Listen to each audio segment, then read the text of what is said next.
ಅಲ್ಪಸಂಖ್ಯಾತರ ಬಿ.ಎಡ್ ಕಲಿತಾ ಇರತಕ್ಕಂತಹ ವಿದ್ಯಾರ್ಥಿಗಳಿಗೆ 25,000 ರೂಪಾಯಿಗಳ ಒಂದು ಪ್ರೋತ್ಸಾಹ ಧನವನ್ನು ಗೌರ್ಮೆಂಟ್ ವತಿಯಿಂದ ನೀಡ್ತಾ ಇದ್ದಾರೆ. ಈ ಪ್ರೋತ್ಸಾಹ ಧನವನ್ನು ಪಡೆದುಕೊಳ್ಳಲು ನಾವು ಯಾವ ರೀತಿಯಾಗಿ ಆನ್ಲೈನ್ ಅಪ್ಲಿಕೇಶನ್ ಅನ್ನು ಸಲ್ಲಿಸಬಹುದು ಅನ್ನೋದನ್ನು ಈ ಒಂದು ವಿಡಿಯೋದ ಮುಖಾಂತರ ನಿಮಗೆ ತಿಳಿಸಿಕೊಡುತ್ತೇನೆ. ಗೆಳೆಯರೆ, ನಾನು ಎಸ್ಕೆ, ನೀವು ನೋಡ್ತಾ ಇರೋದು ಎಸ್ಕೆ ಟೆಕ್ ಯೂಟ್ಯೂಬ್ ಚಾನಲ್. ಇದುವರೆಗೆ ನನ್ನ ಈ ಚಾನಲ್ ಅನ್ನು ಸಬ್ಸ್ಕ್ರೈಬ್ ಮಾಡಿಕೊಂಡಿಲ್ಲ ಅಂತಂದ್ರೆ ಪ್ಲೀಸ್ ಸಬ್ಸ್ಕ್ರೈಬ್ ಮಾಡಿಕೊಳ್ಳಿ. ಹಾಗೆಯೇ ಪಕ್ಕದಲ್ಲಿರ್ತಕ್ಕಂಥ ಬೆಲ್ ಐಕನ್ ಮೇಲೆ ಕ್ಲಿಕ್ ಮಾಡೋದನ್ನು ಮರೆಯಬೇಡಿ. ಏಕೆಂತಂದ್ರೆ ಈ ರೀತಿಯಾದ ವಿಡಿಯೋಸ್ಗಳನ್ನು ಈ ಒಂದು ಎಸ್ಕೆ ಟೆಕ್ ಯೂಟ್ಯೂಬ್ ಚಾನಲ್ದಲ್ಲಿ ಅಪ್ಲೋಡ್ ಮಾಡಲಾಗುತ್ತದೆ. ವಿಡಿಯೋಗಳನ್ನು ಅಪ್ಲೋಡ್ ಮಾಡಿದ ತಕ್ಷಣ ನಿಮ್ಮ ಹತ್ರ ನೋಟಿಫಿಕೇಶನ್ ಬರುತ್ತೆ. ಹಾಗಾಗಿ ಬೆಲ್ ಐಕನ್ ಮೇಲೆ ಮಿಸ್ ಮಾಡದೆ ಕ್ಲಿಕ್ ಮಾಡಿ. ಗೆಳೆಯರೆ, ಹಾಗಾದ್ರೆ ಈ ಒಂದು ವಿಡಿಯೋವನ್ನು ಸ್ಟಾರ್ಟ್ ಮಾಡೋಣ. ಗೆಳೆಯರೆ, ಈ ಒಂದು ಯೋಜನೆಯ ಸದುಪಯೋಗವನ್ನು ಪಡೆದುಕೊಳ್ಳಲು ಯಾವುದೇ ಒಂದು ಸರ್ಕಾರಿ ಕಾಲೇಜ್ ಆಗಿರಲಿ ಅಥವಾ ಸರ್ಕಾರಿ ಅನುದಾನಿತ ಕಾಲೇಜ್ ಆಗಿರಲಿ ಅಥವಾ ಖಾಸಗಿ ಕಾಲೇಜ್ ಆಗಿರಲಿ, ಯಾವುದೇ ಒಂದು ಕಾಲೇಜ್ದಲ್ಲಿ ನೀವು ಕಲಿತಾ ಇದ್ರೂ ಕೂಡ ಈ ಒಂದು ಸ್ಕೀಮನ್ನು ಪಡೆದುಕೊಳ್ಳಬಹುದು.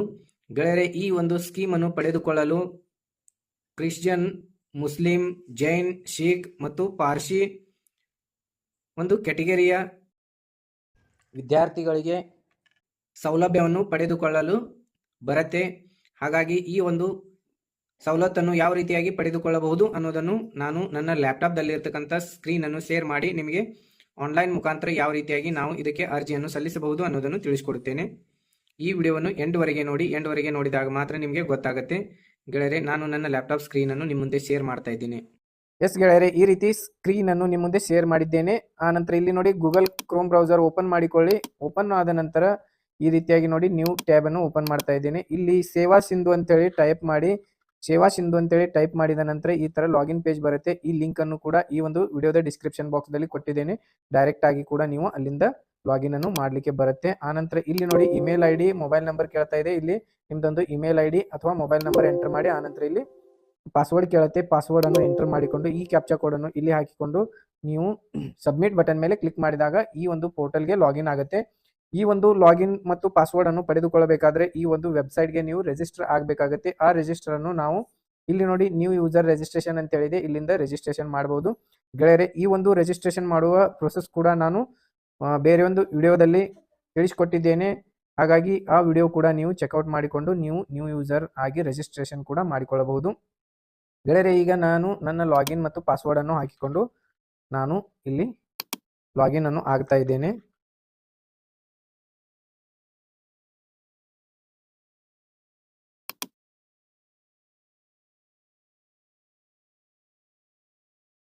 ಈ ರೀತಿ ಕ್ಯಾಪ್ಚಾ ಹಾಕಿಕೊಂಡು ಇಲ್ಲಿ ಸಬ್ಮಿಟ್ ಬಟನ್ ಮೇಲೆ ಕ್ಲಿಕ್ ಮಾಡಿ. ಸಬ್ಮಿಟ್ ಬಟನ್ ಮೇಲೆ ಕ್ಲಿಕ್ ಮಾಡಿಕೊಂಡಾಗ ಸರ್ವಿಸ್ ಪ್ಲಸ್ ಒಂದು ಸೈಟ್ ಓಪನ್ ಆಗುತ್ತೆ. ಆನಂತರ ಇಲ್ಲಿ ಅಪ್ಲೈ ಫಾರ್ ಸರ್ವಿಸಸ್ ಅಂತ ಹೇಳಿದೆ, ಇದ್ರ ಮೇಲೆ ಕ್ಲಿಕ್ ಮಾಡಿ. ಆನಂತರ ವೇವ್ ಆಲ್ ಅವೈಲೇಬಲ್ ಸರ್ವಿಸ್ ಮೇಲೆ ಕ್ಲಿಕ್ ಮಾಡಿ.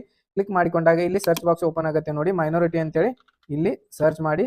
ಮೈನಾರಿಟಿ ಅಂತೇಳಿ ಸರ್ಚ್ ಮಾಡಿದಾಗ ಇಲ್ಲಿ ನೋಡಿ application for special incentive for minority student ಅಂತೇಳಿ ಬಂದಿದೆ. ನೋಡಿ ಬಿ.ಎಡ್ ಸ್ಟೂಡೆಂಟ್ ಈ ಒಂದು ಗ್ರಾಂಟ್ ಇರುವಂತದ್ದು, ಬಿ.ಎಡ್ ಸ್ಟೂಡೆಂಟ್ ಈ ಒಂದು ಅಪ್ಲಿಕೇಶನ್ ಅನ್ನು ಇರುವಂತದ್ದು. ಇಲ್ಲಿ ಕ್ಲಿಕ್ ಮಾಡಿ.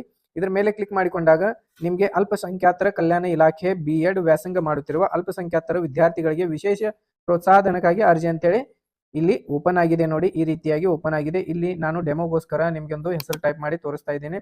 ಇಲ್ಲಿ ನಿಮ್ಮ ಹೆಸರನ್ನು ಕರೆಕ್ಟ್ ಆಗಿ ಆಧಾರ್ ಕಾರ್ಡ್ ದಲ್ಲಿ ಇರತಕ್ಕಂಥ ಹೆಸರು ಕರೆಕ್ಟ್ ಆಗಿ ನೋಡಿಕೊಂಡು ನೀವು ಈ ರೀತಿಯಾಗಿ ಇಲ್ಲಿ ಟೈಪ್ ಮಾಡಿ. ಟೈಪ್ ಮಾಡಿದ ನಂತರ ಇಲ್ಲಿ ನೋಡಿ click here to Aadhaar authentication ಅಂತ ಹೇಳಿದೆ. ಇದ್ರ ಮೇಲೆ ಕ್ಲಿಕ್ ಮಾಡಿ. ಕ್ಲಿಕ್ ಮಾಡಿಕೊಂಡು ಇಲ್ಲಿ ಗುರುತಿನ ದೃಢೀಕರಣ ಸೇವೆ ಅಂತೇಳಿ ಬರುತ್ತೆ. ಇಲ್ಲಿ ನೋಡಿ ಇಲಾಖೆ ಕೂಡ ಬಂದಿರುತ್ತೆ. ಈ ರೀತಿಯಾಗಿ ಓಪನ್ ಆಗಿರುತ್ತೆ. ಇಲ್ಲಿ ನೇಮ್ ಕೂಡ ಫಲಾನುಭವಿದ ಇಲ್ಲಿ ಶೋ ಆಗ್ತಾ ಇದೆ ನೋಡಿ. ಆನಂತರ ಆಧಾರ್ ಕಾರ್ಡ್ ನಲ್ಲಿ ಇರುವಂತೆ ಹೆಸರು ಅಂತೇಳಿ ಇದೆ. ಸೇಮ್ ಆಧಾರ್ ಕಾರ್ಡ್ ದಲ್ಲಿ ಇರ್ತಕ್ಕಂತಹ ಹೆಸರನ್ನು ಇಲ್ಲಿ ಟೈಪ್ ಮಾಡಿ. ಆನಂತರ ಇಲ್ಲಿ ನಿಮ್ದೊಂದು ಆಧಾರ್ ನಂಬರ್ ಅನ್ನು ಎಂಟರ್ ಮಾಡಿ.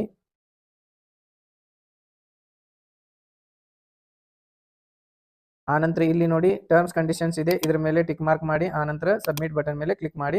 ಸಬ್ಮಿಟ್ ಬಟನ್ ಮೇಲೆ ಕ್ಲಿಕ್ ಮಾಡಿಕೊಂಡಾಗ ನಿಮ್ದೊಂದು ಆಧಾರ್ ಗೆ ರಿಜಿಸ್ಟರ್ ಇರತಕ್ಕಂತಹ ಒಂದು ಮೊಬೈಲ್ ನಂಬರ್ಗೆ ಒಂದು OTP ಅನ್ನು ಹೋಗಿರುತ್ತೆ. ಆ OTP ಅನ್ನು ನೀವು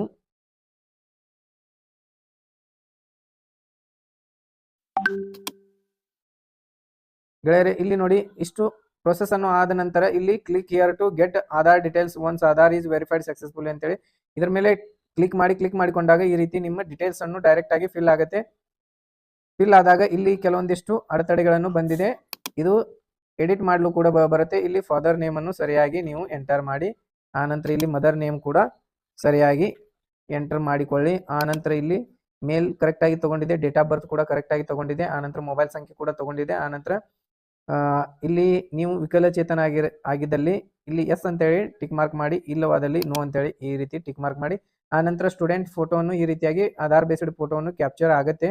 ಆನಂತರ ನೋಡಿ ಇಲ್ಲಿ ಜಾತಿ ಮತ್ತು ಆದಾಯ ಪ್ರಮಾಣ ಪತ್ರದ ವಿವರ ಅಂತೇಳಿ ಇಲ್ಲಿ ಕೊಟ್ಟಿದ್ದಾರೆ. ಇಲ್ಲಿ ನಿಮ್ಮ ಜಾತಿ ಪ್ರಮಾಣ ಪತ್ರದ ಸಂಖ್ಯೆಯನ್ನು ಎಂಟರ್ ಮಾಡಿ. ಆನಂತರ ಇಲ್ಲಿ ಆದಾಯ ಪ್ರಮಾಣ ಪತ್ರದ ಸಂಖ್ಯೆಯನ್ನು ಎಂಟರ್ ಮಾಡಿ. ಎಂಟರ್ ಮಾಡಿಕೊಂಡಾಗ ಇಲ್ಲಿ ಡೈರೆಕ್ಟ್ ಆಗಿ ಆದಾಯ ಪ್ರಮಾಣ ಪತ್ರದಲ್ಲಿ ಇರತಕ್ಕಂಥ ಹೆಸರು ಮತ್ತು ಇನ್ಕಮ್ ಅನ್ನು ತಗೊಳುತ್ತೆ. ಆನಂತರ ಇಲ್ಲಿ ನಿಮ್ದು ಯಾವ್ದು ಕಾಸ್ಟ್ ಬರುತ್ತೆ ಆ ಕಾಸ್ಟ್ ಅನ್ನು ಕರೆಕ್ಟ್ ಆಗಿ ಇಲ್ಲಿ ಡೈರೆಕ್ಟ್ ಆಗಿ ಫೀಚ್ ಆಗುತ್ತೆ. ಆನಂತರ ಇಲ್ಲಿ ಕ್ಯಾಟಗರಿ ಪ್ರವರ್ಗ ಎಷ್ಟು ಬರುತ್ತೆ ಅಷ್ಟು ನಿಮ್ದು ಇಲ್ಲಿ ಟೈಪ್ ಮಾಡಿ. ಆನಂತರ ಆದಾಯ ಅಂತ ಆಟೋಮೆಟಿಕ್ಲಿ ತಗೊಂಡಿರುತ್ತೆ. ಆನಂತರ ಕಾಸ್ಟ್ ಸರ್ಟಿಫಿಕೇಟ್ ಇಶ್ಯೂಯಿಂಗ್ ಡೇಟ್ ಇದು ಕೂಡ ಆಟೋಮೆಟಿಕ್ಲಿ ತಗೊಂಡಿರುತ್ತೆ. ಆನಂತರ ಇಲ್ಲಿ cost name as per cost ಅಂತೇಳಿ ಕೊಟ್ಟಿದ್ದಾರೆ. ಇಲ್ಲಿ ಜಾತಿ ಪ್ರಮಾಣ ಪತ್ರದ ಪ್ರಕಾರ ಜಾತಿಯ ಹೆಸರು ಅಂತೇಳಿ ಕೊಟ್ಟಿದ್ದಾರೆ, ಇದು ಕೂಡ ಆಟೋಮೆಟಿಕ್ಲಿ ಫಿಲ್ ಆಗುತ್ತೆ. ಆನಂತರ ನೋಡಿ ಇಲ್ಲಿ ಪ್ರೆಸೆಂಟ್ ಅಡ್ರೆಸ್ ಅಂತೇಳಿ ಬಂದಿದೆ ನೋಡಿ, ಇಲ್ಲಿ ಕರೆಕ್ಟ್ ಆಗಿ ಅಡ್ರೆಸ್ ಅನ್ನು ಡೈರೆಕ್ಟ್ ಆಗಿ ನಿಮ್ಮ ಆಧಾರ್ ಬೇಸ್ಡ್ ಇರತಕ್ಕಂಥ ಒಂದು ಅಡ್ರೆಸ್ ಅನ್ನು ಇಲ್ಲಿ ಡೈರೆಕ್ಟ್ ಆಗಿ ತಗೊಂಡಿರುತ್ತೆ. ಆನಂತರ ಖಾಯಂ ವಿಳಾಸವು ಪ್ರಸ್ತುತ ವಿಳಾಸದಂತೆ ಇರುತ್ತದೆಯೇ? ನೀವು ಖಾಯಂ ವಿಳಾಸ ಮತ್ತು ಪ್ರಸ್ತುತ ವಿಳಾಸವನ್ನು ಒಂದೇ ಆಗಿದ್ದಲ್ಲಿ ಹೌದು ಎಂದು ಟಿಕ್ ಮಾರ್ಕ್ ಮಾಡಿ. ಇಲ್ಲಿ ಡೈರೆಕ್ಟ್ ಆಗಿ ಸಿಲೆಕ್ಟ್ ಆಗುತ್ತೆ. ಇಲ್ಲವಾದಲ್ಲಿ ಇಲ್ಲ ಅಂತೇಳಿ ಟಿಕ್ ಮಾರ್ಕ್ ಮಾಡಿಕೊಂಡು ನಿಮ್ದೊಂದು ಪರ್ಮನೆಂಟ್ ಅಡ್ರೆಸ್ ಅನ್ನು ಇಲ್ಲಿ ಎಂಟರ್ ಮಾಡಿ. ಆನಂತರ ನೋಡಿ ಗೆಳೆಯರೆ ಇಲ್ಲಿ ಎಜುಕೇಶನಲ್ ಕ್ವಾಲಿಫಿಕೇಶನ್ ಡಿಗ್ರಿ ಅಂತೇಳಿ ಇದೆ ನೋಡಿ. ಇಲ್ಲಿ ನೋಡಿ ನೇಮ್ ಆಫ್ ಡಿಗ್ರಿ ಅಂತೇಳಿ ಇದೆ. ಪದವಿ ಹೆಸರನ್ನು ಇಲ್ಲಿಂದ ಸಿಲೆಕ್ಟ್ ಮಾಡಿಕೊಳ್ಳಿ. ಈ ರೀತಿ ಪದವಿ ಹೆಸರನ್ನು ಇಲ್ಲಿಂದ ಸಿಲೆಕ್ಟ್ ಮಾಡಿಕೊಳ್ಳಿ. ಆನಂತರ ವಿಶ್ವವಿದ್ಯಾಲಯ ಹೆಸರು ಇಲ್ಲಿ ಕೇಳ್ತಾ ಇದೆ. ಇಲ್ಲಿ ನೀವು ಯಾವುದೋ ಒಂದು ಕಾಲೇಜ್ದಲ್ಲಿ ಕಲ್ತಿದ್ದೀರಾ ಆ ಕಾಲೇಜ್ ನೇಮನ್ನು ಇಲ್ಲಿ ಎಂಟರ್ ಮಾಡಿ. ಆನಂತರ ಉತ್ತೀರ್ಣರಾದ ವರ್ಷ ಅಂತೇಳಿ ಕೇಳ್ತಾ ಇದೆ. ನೀವು ಪಾಸಿಂಗ್ ಆದಂತಹ ಒಂದು ಇಯರ್ ಇಲ್ಲಿ ಎಂಟರ್ ಮಾಡಿ.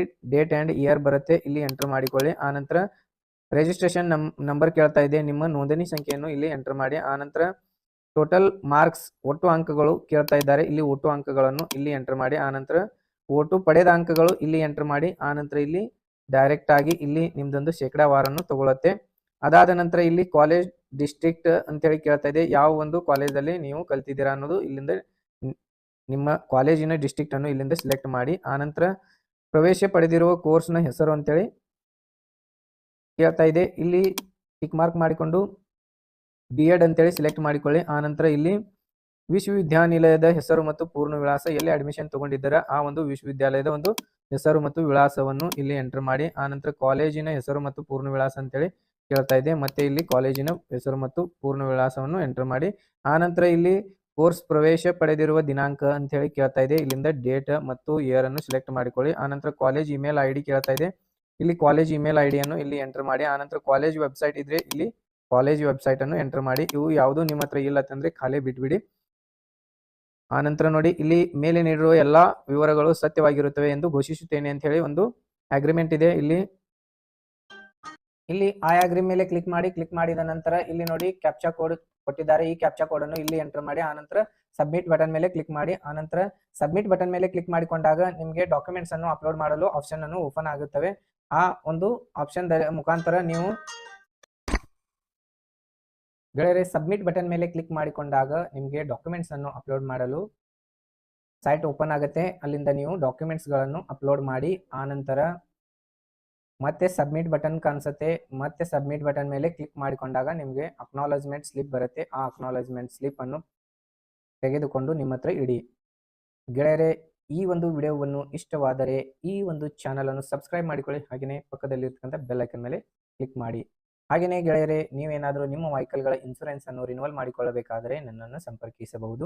ನನ್ನ ಸಂಪರ್ಕದ ಸಂಖ್ಯೆ ಈ ಒಂದು ವಿಡಿಯೋದ ಡಿಸ್ಕ್ರಿಪ್ಷನ್ ಬಾಕ್ಸ್ದಲ್ಲಿ ಕೊಟ್ಟಿದ್ದೇನೆ, ಅಲ್ಲಿಂದ ನೀವು ಚೆಕ್ಔಟ್ ಮಾಡಿಕೊಳ್ಳಿ. Thank you so much. ಮತ್ತೆ ಸಿಗೋಣ ಮುಂದಿನ ಒಂದು ವಿಡಿಯೋದಲ್ಲಿ. ಬಾಯ್ ಬಾಯ್.